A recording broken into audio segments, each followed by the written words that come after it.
Hello and welcome to Active and Healthy with Gina.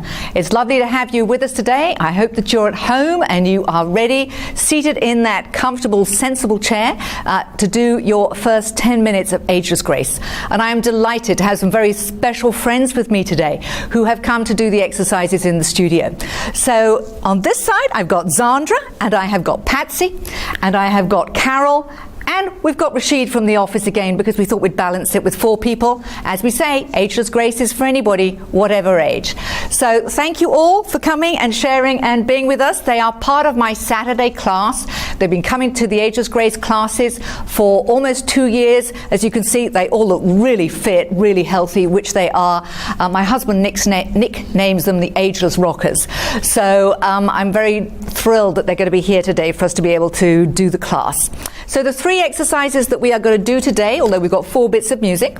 The first exercise is called Yo Baby. It's all of our stretches. So we're going to be just taking a stretch and holding it.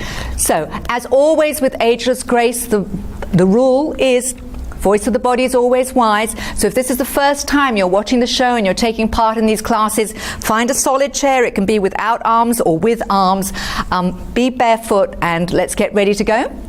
Second exercise we're going to do is get down and get up. So there's going to be a little bit of stretching down to the floor and up. And the third one is called Dance Party. And that's about emotional expression. It's about moving your top. It's about moving your legs. And you'll see these girls all love and have great dancing feet. So let's get going. Let's start with these stretches.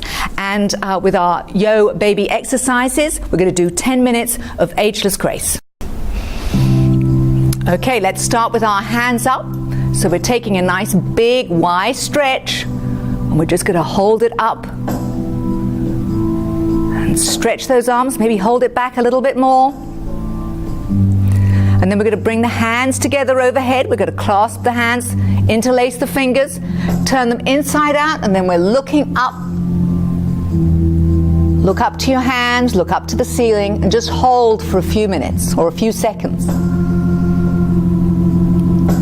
That's lovely. And then slowly bring your arms down, holding that stretch. How are we doing? That's great. Just hold it. Shoulder height. Nice. Feel that stretch out of your shoulders. If for any reason the shoulder's uncomfortable, then just relax it. You don't have to do this bit. Let's take the hands behind us. We're stretching and holding these arms up as high as they can go. Whatever's comfortable for you. We all have different ranges, different levels of mobility. That's great. Lower the arms down slowly. We're putting one hand on the waist. We're going to put the other hand up overhead. And we're just stretching to the side. And we're holding that stretch.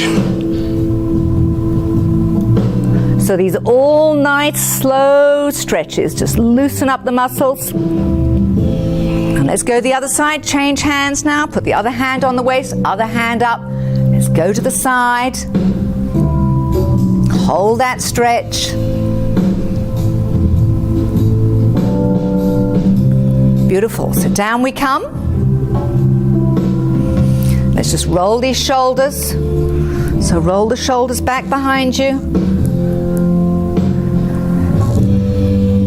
Lovely. And we're going to work on now just stretching out the hip a little. So we're going to lift one leg wherever's comfortable. If you can hold under the leg or on the knee.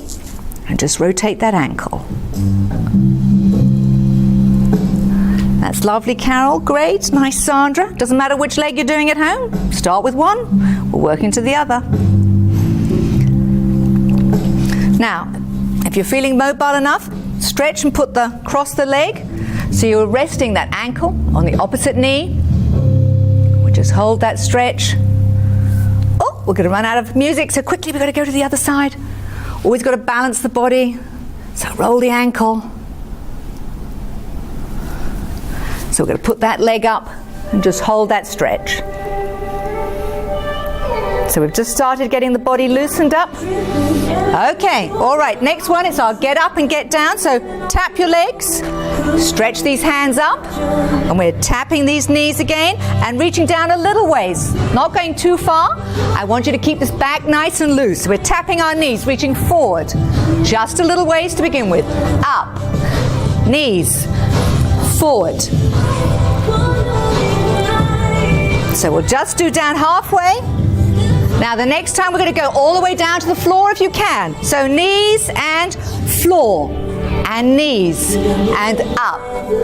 So we're not doing it too fast. So we're just going up and down, hands up, knees down to the floor. So just find your own rhythm and pattern. Lovely.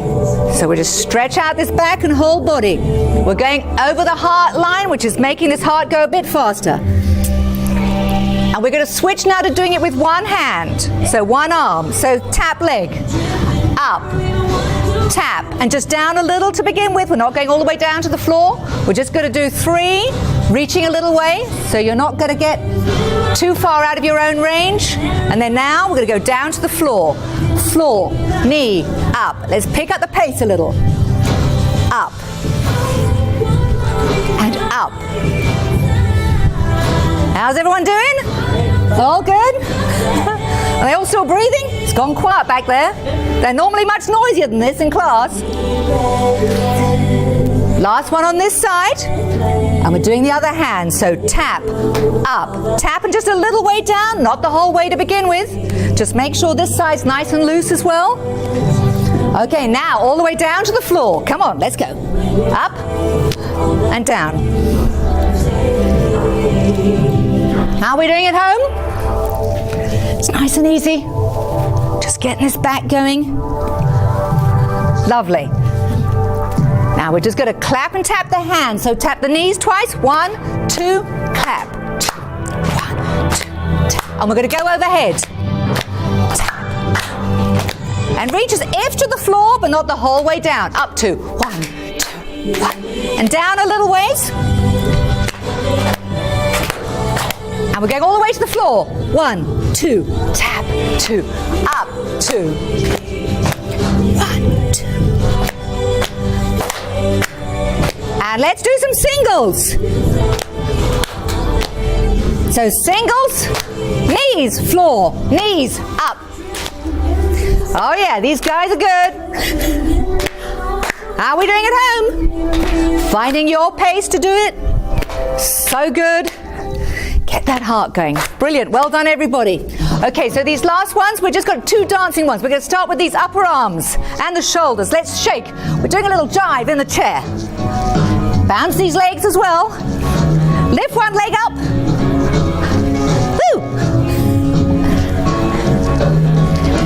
And let's take both legs out and in. So get these hips nice and loose. Hands out as well. Arms in and out. How's Rashid doing? Are those feet bouncing over there? Yay! I like it. Back to a little march and let's get these shoulders shaken.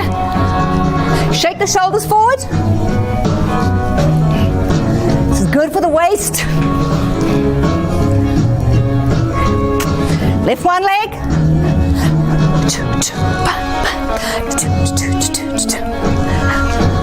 And good. Legs in and out. In and out quicker.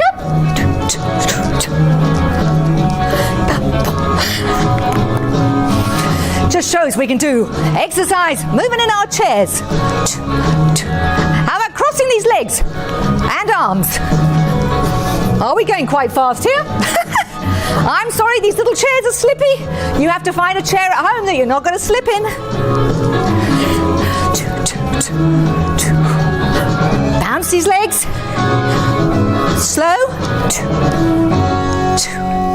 So that's one of our dance ones. We have to make sure we get lots of dancing in. So we're going to keep this heart rate going, keep these legs going a little bit further. Let's get going with kicking these knees in and out.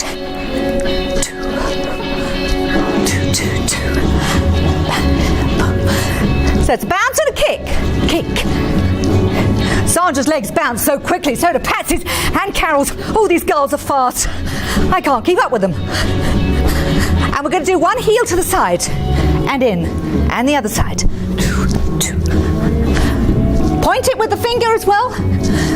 More of the body parts we're using, the more the heart's going to have to work a little bit harder. It's only 10 minutes. We can all do 10 minutes. Rocket girls.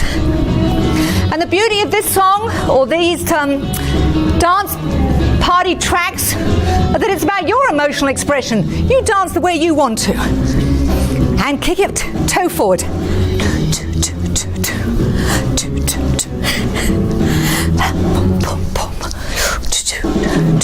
Quicker. Oh yeah.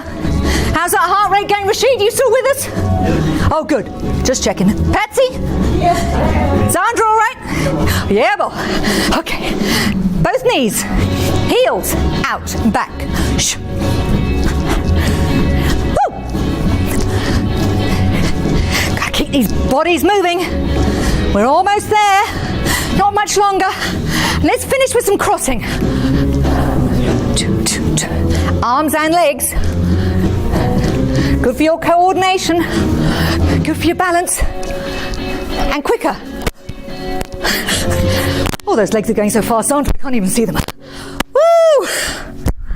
There we are. 10 minutes of Ageless Grace with Gina, and today, thank you, Patsy, Sandra, Carol and Rashid, and we hope that you had fun at home as well. So grab a glass of water, we're going to go to break, and then on to our next section. Thanks a lot.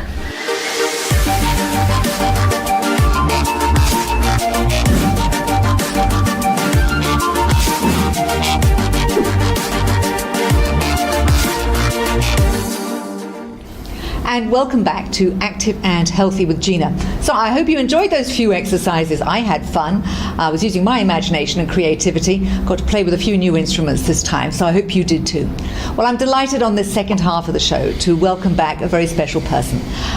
His name is Dr. Cameron Bruce. He's a GP. He's a specialist in palliative care. So we're going to be working on that meaty subject, which is talking about end of life and all those kind of things. So welcome. Nice to be here, Gina. Thanks for having me. Cameron, it's wonderful to see you again because on a very personal level, almost 8 years ago, you walked the journey when my beloved mother was sick for the last 6 months of her life, bedridden, and you were the doctor who came and helped myself and my sisters through that process. So I know before we got to discover and work around palliative care, I had no idea what it was. So maybe you could just explain to us what exactly that is. Well, so palliative care is a form of care that developed in the 70s, I believe. People recognized the need to change care for people who became more vulnerable and who were facing the last months or year of their life. The care was focused really around, or is focused around, symptomatic treatment and not necessarily an ongoing curative model. So the focus is around making sure that people are taken care of holistically, with their physical needs, for instance, pain or shortness of breath, for their emotional needs, for their spiritual needs, and also for social needs at times. And so palliative care is an approach that helps to maximize your quality of life without necessarily attempting to try and lengthen or indeed shorten your life. And that is the palliative care model. It focuses around patients and their families. I think that's important to acknowledge, that around a very sick individual or a dying person are normally friends or family who also themselves require containment and help. And so the model of palliative care involves a team to attend to all of those areas of care, but then also to look after the patient and their families. Yeah. Absolutely, and we experienced that on a real personal level, that we really felt included in the process. Because you're right, it's a journey that you do all share together. Yes. So that was a huge thing for us, I think, as a family. Yeah. Look, I mean, thinking back on our time together, I think that we had a kinship, and we shared a fairly intimate space. I think is actually the reality of that. When you're looking after someone who's so unwell and expected not to last much longer, I think you develop quite close connections with the people that you're looking after, and I think there's a certain amount of bringing a little bit of who you are, and there's an emotional exchange involved there. It's slightly slightly more in that vein of care as opposed to some of the harder, more stricter aspects of clinical medicine. So you bring a little bit more than just the medical decisions about what medicine to take or what to do from a practical point of view. And I think we all felt that. And because, as I said at the beginning, until you need somebody who has experience with palliative care, you don't really understand what it's all about. Yes. And it's a different type of care because one goes to the doctor, one gets the medication to get better. Sure. And as you say, this is about realizing now it's just about helping people be comfortable. Yeah, I think the modern palliative movement is to try and to bring palliative care or the palliative principles into the broader aspects of clinical medicine. So we all know that hospice is what the place where palliative care happens. A lot of people in Cape Town would have known of St. Luke's Hospice. Wonderful organisation. Wonderful. And the Hospice Palliative Care Association of South Africa advocate for palliative care in its broader sense. But what we're trying to do is to get mainstream hospitals, general practitioners, and people of all sort of interests in medicine to have a handle on palliative care, because we really believe that palliative care is a natural extension to any patient's journey, and that shouldn't necessarily be seen as being separate, so that people don't get into a space where they feel they're between a curative model and then a palliative model, and the two of them are so different. We're aiming to try and have a sort of gradual transition from one to the other and integrate palliative care into the broader offerings of medicine. I think that's very important. As we say, people will plan a holiday and a journey with great foresight and detail, but they don't want to plan the journey to the end of their lives. No. And I think one of the things that we just want to say to people is that it's okay to do that. I know it's hard for all of us to face our own mortality and to imagine that life will continue once we're gone. But for those of us who have children, we want it to continue. Sure. Yeah, I think that it's always a difficult conversation. I think all of us, when we face our own vulnerabilities, find it difficult to initiate those conversations. I think what we're trying to do is to encourage people to have those conversations a little bit earlier along the journey, so that they can make decisions and state their intent about how they want to be looked after while they still can. Because often the palliative practitioners often end up getting involved at a very late stage, and in fact that doesn't always end up with the best results. There's a certain amount of courage required to have these difficult conversations a little earlier on in the game, and that's encouraged in the medical field as well, just to initiate some of these conversations, as well as just to the general public, to say, look, if you know we've got an incurable illness, for instance, then there are people out there that it's worth having a conversation with, so you can advocate for what you want and plan for what you want while you're actually relatively healthy. That can be scary to do, but in some ways, in some ways it acknowledges what is there, and for people find it very fulfilling and rewarding to be able to acknowledge what is happening to themselves and in the context of their loved ones as well. They can be hard conversations, but very worthwhile. It is easier for some than it is for others. I was in one care home where one of the nurses saying her mother had found out about the Death Cafe, which is a place you could go and talk about death, and she was wanting her daughter to go with her and to take the other daughter, who was also late 50s, and the other daughter burst into tears, said Mum's not going to die, and ran out the room. So as you say, sometimes you can have a parent and some of the siblings or children who are ready to accept and open the conversation. But it's tough, isn't it, when you've got one member of the family who doesn't want to face it? That can be very tricky. And how does one handle that? Well, I think that you just need to tread. First of all, one has to be gentle in how you express things. I think one has to open a door without necessarily exposing something very scary to people. So initiating conversations doesn't necessarily force people to complete those conversations right there and then in those sittings. And I think the other thing that I often encourage is that these conversations are inclusive. The very person that actually needs to have that conversation is the person who's most scared to have it. So you do need to be able to introduce just the idea of having a conversation, and that person might not want to engage at all initially, but at some point will gradually get more used to that, because that conversation doesn't get any easier to have. No, you're quite right. Yeah. I remember at one stage in my life, I was very close to my mother. And I remember saying to her, "You're not allowed to die." I actually used those words. "You're not allowed to die. You're not allowed to die before I do." Yeah. But what was... And it was. I actually say it was a gift and beautiful to share that 6 months Sure. caring for her, along with my sisters and with you as our doctor. Yeah. And to experience that journey with somebody, and that we had the time. Yeah. And I know sometimes it can be very quick. Sure. Someone can get diagnosed and the end can come very quickly, which is why, as you say, someone needs to have that advanced care planning set in place. Yeah. Yeah. But yeah, time, and as you say, the gentleness and the patience made it very, very worthwhile. There is talking about the Advanced Care Plan document. Yes. That's a relatively new document in South Africa, and that's been formulated by the Hospice Palliative Care Association. In fact, there are a couple of them. They have their own website, I think. Yes, they do. I did go and take a look at it. Yeah. HPCA. .co.za. .co.za. And the document's right there. When you open it up, it says you can download it. It's That's very, right. very interesting and very helpful. And it's a non-threatening document. It It is. explains a little bit about the glossary of the terms that are used, Yes. and then asks questions that are fairly broad Right. about what sorts of care you would like to receive, or what you specifically don't want to receive. And it's not necessarily just intended for people who are at the very end of their lives. This may be for people who are vulnerable, who don't necessarily have the best quality of life, and decide that they don't necessarily want to go back into ICU or be resuscitated, etc.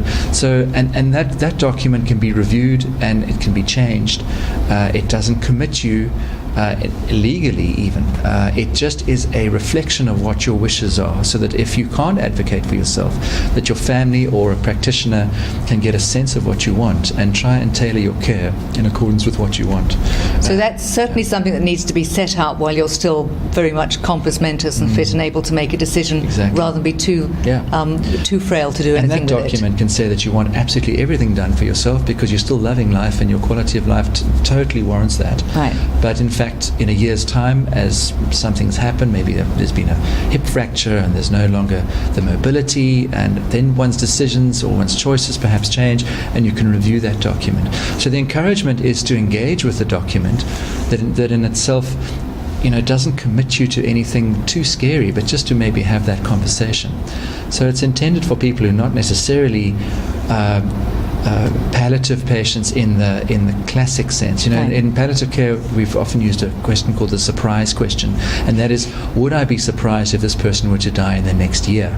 Okay. And if the answer to that is no, then you can start thinking in a more palliative way around the discussion and the treatment for that patient. Right.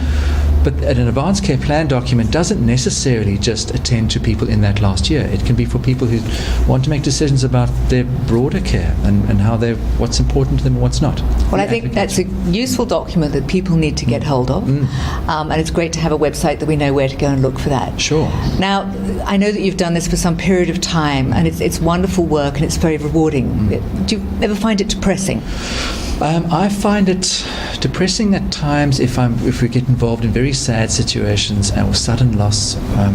But in fact, conversely, most of the time it keeps me connected with the essentials of life. It keeps me connected with, dying is part of life, and actually being in the privileged space of looking after people who are dying and being involved with their families keeps you very connected with the most essential things that actually make life what it is. So I consider it a very invigorating and rewarding work. It has its sadness. That's totally acknowledged, and it's right for it to be sad, because there's always loss. Yes. But it's a wonderful area in which to work, and I get incredible reward from it. Yeah. Well, Cameron, thank you so much indeed. And I know that you do great work, and thank you for coming in and sharing with our viewers a little bit about what palliative care is, knowing that they can go and get some advanced care planning. And I really, really appreciate you taking the time and sharing the information. It's been Lovely my to have you with pleasure, us. Gina. Thanks very much for having me. Thank you. Yeah.